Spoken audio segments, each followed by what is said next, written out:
You may not fall into this category, but you might know someone that has. So a lot of times people will buy a house off a whim, or because there's a cool taco spot, or because a friend said it was a really cool area, or maybe you visited once or twice and you're like, that's where I want to live, but you don't know a whole lot more about it, right? And what happens in these scenarios is that people call me back, they say, hey Kip, what's the value of our house right now, like 6 months later? And I am here to tell you right now that you probably did not get enough appreciation or the best deal to make sure that you're not going to be losing money on that sale. The honeymoon phase is over and now you're like, what do? We don't actually like it here. Well, today I am breaking down where not to buy in Cleveland. And this is gonna be tasteful, this is gonna be data driven, this is not, this place is bad, don't move here, don't do this, don't do that. But it's more so the warning signs that you want to pay attention to, or that you need to learn, that turns a great deal into a long-term headache. All right, so it's not even that you have to learn it too. I'm gonna retract that. It's just that you have to understand it when you're looking, if you're not using an agent that has you by your side, right? So these are gonna be mistakes that a lot of people commonly make, and we're gonna make sure that you don't make them so that you can truly have the best home possible. All right, so stay tuned. Let's jump into the video and talk about the places where not to buy in Cleveland.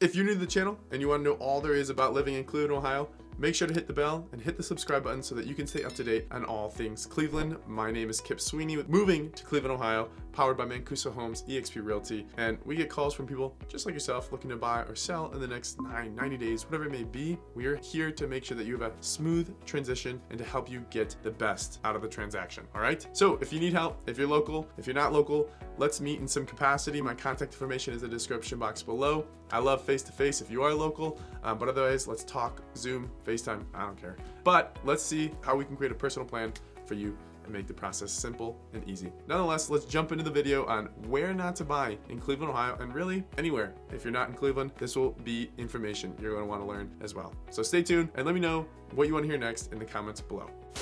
All right, guys, quick disclaimer, because I don't want to get in trouble and I don't want to hear anyone in the comments saying this or that and start stuff, because it's not the case. But this is not a roast of Cleveland, Ohio. This is really just warning signs. Help you guys make the most educated and best decision for you. Cleveland is awesome, right? I mean, this is my career, right? So I love it here. I love Cleveland. I love everything around Cleveland, but this is not a roast. I want to make sure that's clear. Cleveland is, you know, like with every real estate area, is very hyper local, right? So you can have a vibe here and you can have something completely different over here, just right on the other street on the other hand. Gosh, I'm messing this up. Real estate is hyper local, right? So this is not a roast. This is not a don't buy here, like I was saying. This is more of a don't buy when these conditions are met. Okay, so we're gonna want to make sure that you see that, you understand it, and so that you can take care of yourself, whether you're in Cleveland or some other place, because this is going to pertain to you as well. So take notes, get your popcorn, whatever else you want to drink, I don't know, and let's talk about these key criteria. All right, so how do you use this video? Well, if you're relocating to Cleveland, if you're relocating to really anywhere, you're gonna wanna take this criteria, you're gonna wanna say, all right, what was met and what wasn't met? If maybe 2 or 3 of these points are met when you're actually doing your research, there's some questions that you're gonna wanna be asking, and more questions at that, right? So it's just your mental checklist to make sure that you see these things without having to allow the glory and glamour of this beautiful home distract you from what else might be going on. So number 1, don't buy where the price is the only good thing. And I get it, especially in today. I don't know when you're watching this, but right now in today's time, interest rates are a little high. There's some uncertainties and things like that, right? And if we're finding an amazing deal and we see this and this is the cheapest house in the community, in the neighborhood, it's almost like we're finding money on the sidewalk, right? But there's a reason why, especially in real estate, that money was left on sidewalk, right? It's not like it's a prank. There's not glue on the bottom of that piece of money and you're never gonna be able to lift it up, because sure, you can buy that, you can pick up that money, but it might take a lot more money to get it to where it needs to be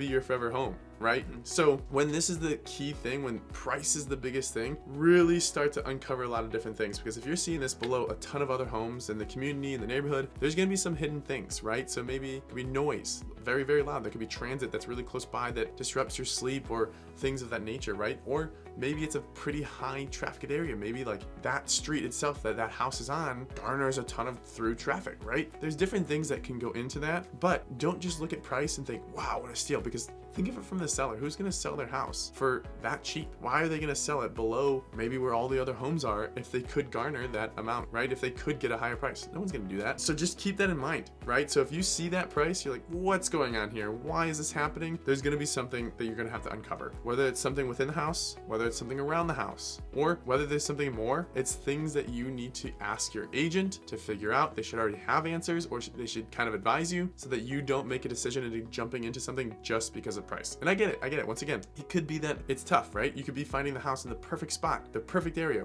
exactly where you want to be, and all the other homes might be out of their budget, but this isn't. But this could take you to a place where you are spending more than if you were to buy one of those homes that was out of your budget and more turnkey, more ready, or more suitable to your current times. So keep this in mind. What to check, make sure that you're comparing the price per square foot on the same block, not just the city average. Look at the days on market nearby, figure out what other homes are going for, and if everything around you sells and your little pocket doesn't, then there's a clue there. There's something that you need to look further into.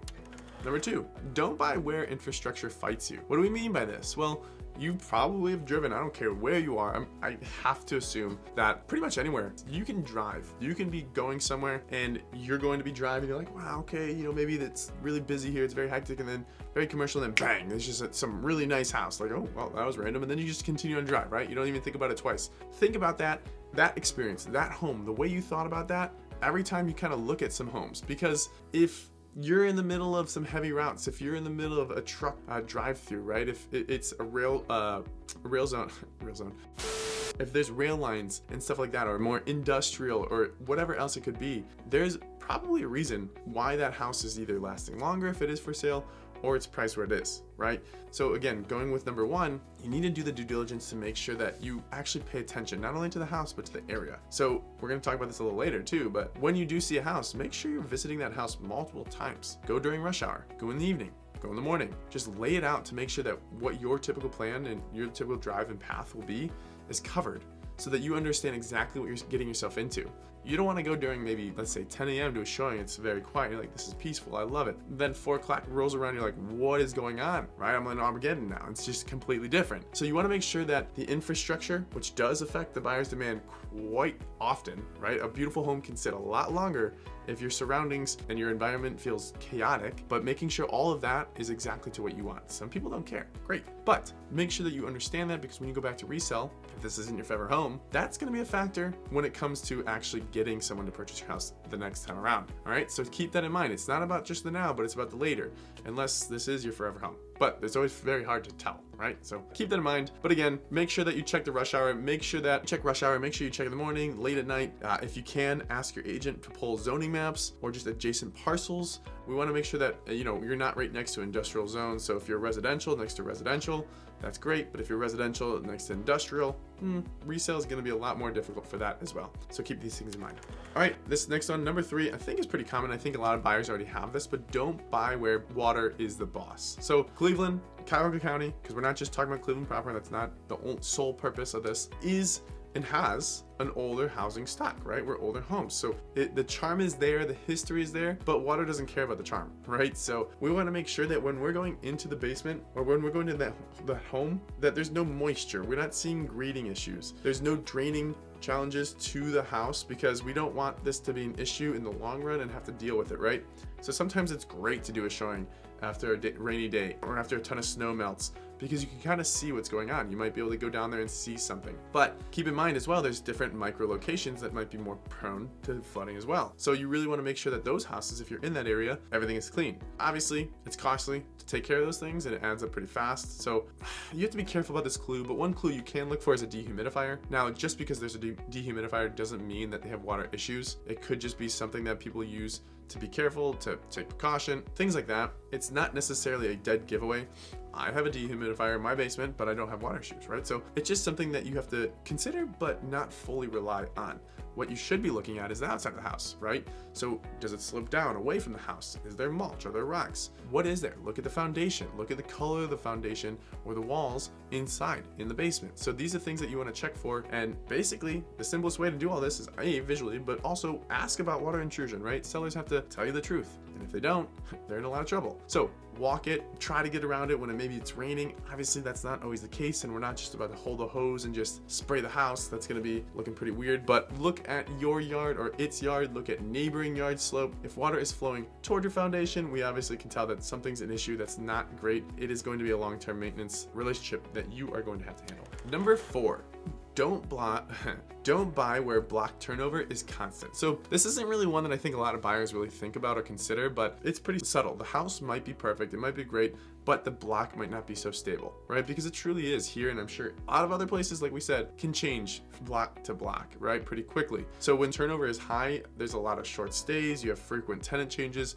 maybe it's a lot of investors and renters instead of homeowners occupying. And when this happens, you often get a lot less constant upkeep and a weaker community stability, right? So, but with the weaker upkeep and the less community feel, you kind of have a weaker perception from buyers as well, because it is a factor that we can see. We can see how many are owner occupied, and that's something that people like to see, especially if you're a homeowner, because if, Sally and John and Misty and Joe and Billy, I don't know, those are all investors that have renters in the homes but aren't upkeeping the home, the lawn gets a little messy and the house doesn't look as clean and as nice on the outside, and the weather's doing some damage to it and they're not upkeeping it, right? These are factors that are going to hurt your resale when you actually jump back in, or when your time's up and it's time to resell, because buyers are going to turn down the street, right? They're looking at every single house as they're driving down that street to yours.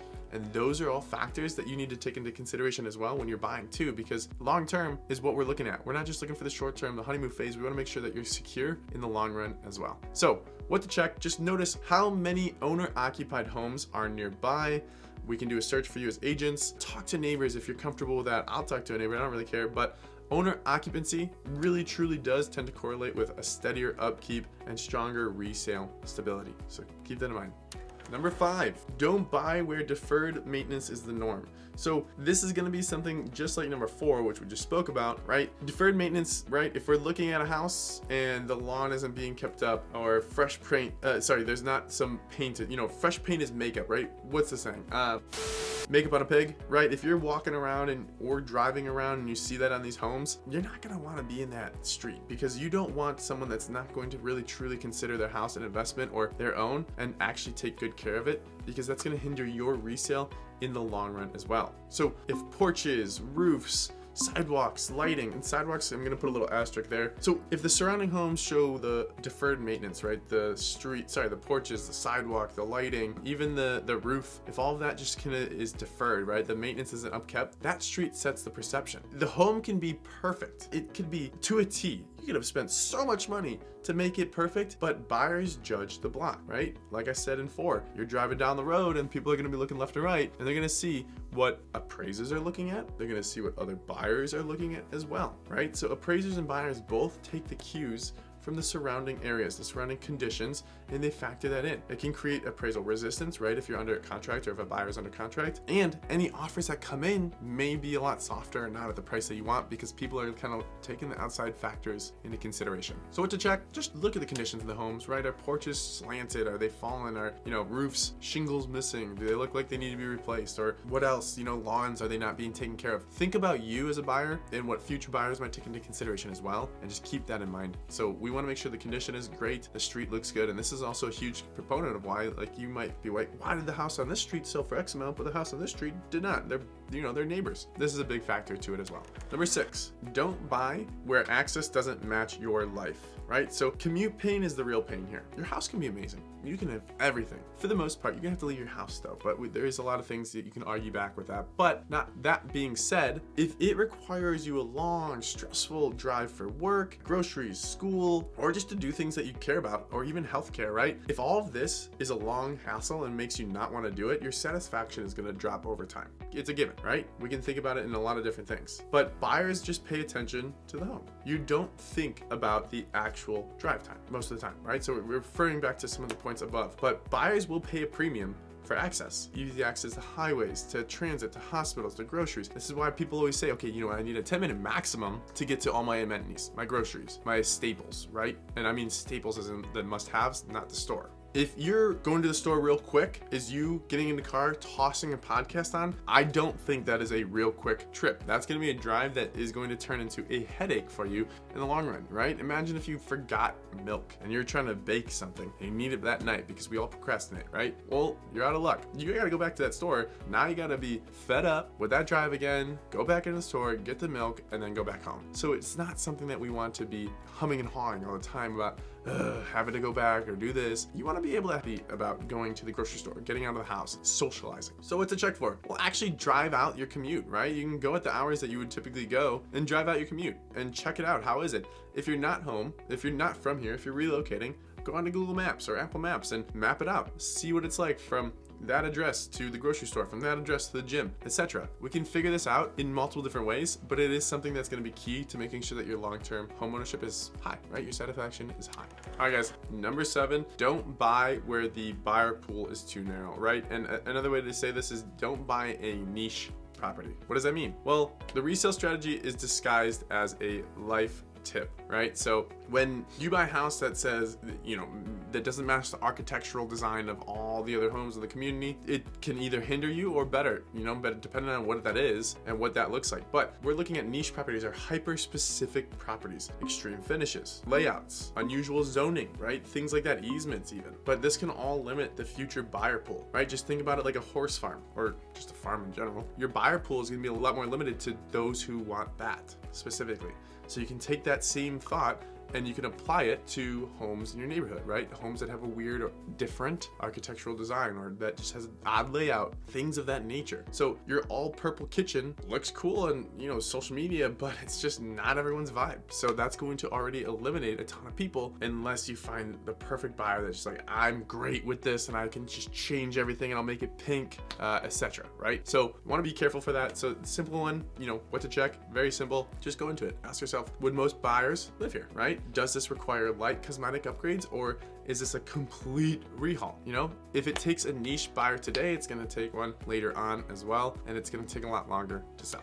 All right, guys, and number 8, this is just kind of a bonus. What's the most common regret? Well, it's buying the perfect house in the wrong micro location. You can change cosmetics. You can change your landscaping. You can change everything about your house other than its location, other than the train schedule, other than the industrial warehouse that's nearby that brings in semis in the middle of the night and it just makes a lot of noise and doesn't let you sleep. Can't change those things. I mean, maybe, but I'm pretty sure it takes someone else, not us, right? We can't change those things. Common people, we will not be able to. So those are the common regrets, right? That's the biggest thing that you can do that can hurt you. So make sure you are taking this criteria from above or from before the video, earlier in the video, throughout the video, there we go, and applying it. Thinking about it. You don't have to create a checklist if you don't want to, but think about these things, these factors, the resale factor. What is that going to be like? Don't let the excitement of this home, which is you could have, it's valid, but don't let the excitement outweigh other factors that might hurt you in the long run. All right, just keep it in mind. Just remember, a great deal can be an expensive one over time. It doesn't matter in different ways, of course, as well. And it doesn't matter if it's the perfect home because there's still going to be something, right? These are homes, they are older. There's going to be something that we're going to come across. But what we want to come across can differ per buyer and per se. All right, so here's how we're gonna vet a house in under 48 hours, right? So your rapid fire vetting checklist. Number 1, visit 3 times, right? So weekday rush hour, evening, and weekend. You're gonna get a good idea of what's going on, how many people, is this a drive-through street? What does it feel like? What is the noise and how does it to drive to and from the house? Number 2, compare your price per square foot and days on market on the same block. Remember? And just for you guys out there, if you are doing this, appraisers will appraise homes in a half-mile radius. So keep that in mind because you're not looking at other things. We're not looking at a house a mile away because that doesn't factor into this. So keep this in mind. Same block is going to be your best bet. Check your zoning next door. Make sure it's residential to residential, unless you really don't care, but I would advise to do that one. It's always a good thing to know, just so if there's a plot of land to your right and you don't know what it's going to be used for, you're going to hope it's residential, right? But we don't want to see a warehouse going up right next to your house. Look for owner occupancy patterns, right? Make sure you can ask your agent that you are getting a house that is surrounded by other owner occupants. Next, ask about the water history and the mitigation. We want to make sure that there's no issues, that we have a clean basement, that we're looking good, all right? And then drive your real commute. Just like we said, visit the house, go to the house, drive to work, drive to school, drive to the groceries, to the gym, whatever it may be. Use Google Map or Apple Maps to do the same thing. You can also change the time in there so that it's set for that specific time, so that you don't have to actually wake up at 6 a.m. and do it then. By doing all of this, it's gonna take you less than 2 days, but it's gonna save you years of regret, and it's gonna be a great way to be able to make sure that you're making the best decision, okay? So keep all that in mind. But nonetheless, Cleveland is full of great places to buy. Tons of great communities, tons of great suburbs. Cleveland proper is on the rise, right? So anywhere you choose, depending on what you want, is going to be perfect. But the trick is avoiding the conditions that quietly hurt your resale or your comfort, your long-term value, right? This is an asset. It's a big purchase, and you want to be happy for a long time. You don't want to get into that house, get out of the honeymoon phase, and be like, what did we do, right? That's not how we want to do that. So drop a comment of an area that you might be considering and what matters the most to you. Is it the commute? Is it the walkability? Is it the schools, the budget? What is it for you? What is the biggest thing for you as a buyer that you take into consideration? And then I can share with you any red flags to pay attention to, especially in that area, and so on. So I'll be happy to help you in any way possible. So thank you for watching. I appreciate you guys staying to the end. I'm gonna continue to do a better job of condensing these videos for you guys, so they're not too long. But if you're buying in Cleveland, anywhere in Ohio, outside of Ohio, in the States really, I can help you build a smart block by block game plan. If you're outside of Ohio, I can help you get an agent that will do that for you. But let's go ahead and talk, text, call, email, carrier pigeon. I don't really mind, but I'm happy to help you however I can. Nonetheless, let me know in the comments below if there's anything else that you want to hear about, if there's any specific video topics that you would love. I'd be happy to create those. Thank you again for staying to the end, and let me know how I can help you, a friend, family member, whatever it may be, and stay tuned for the next video. See ya.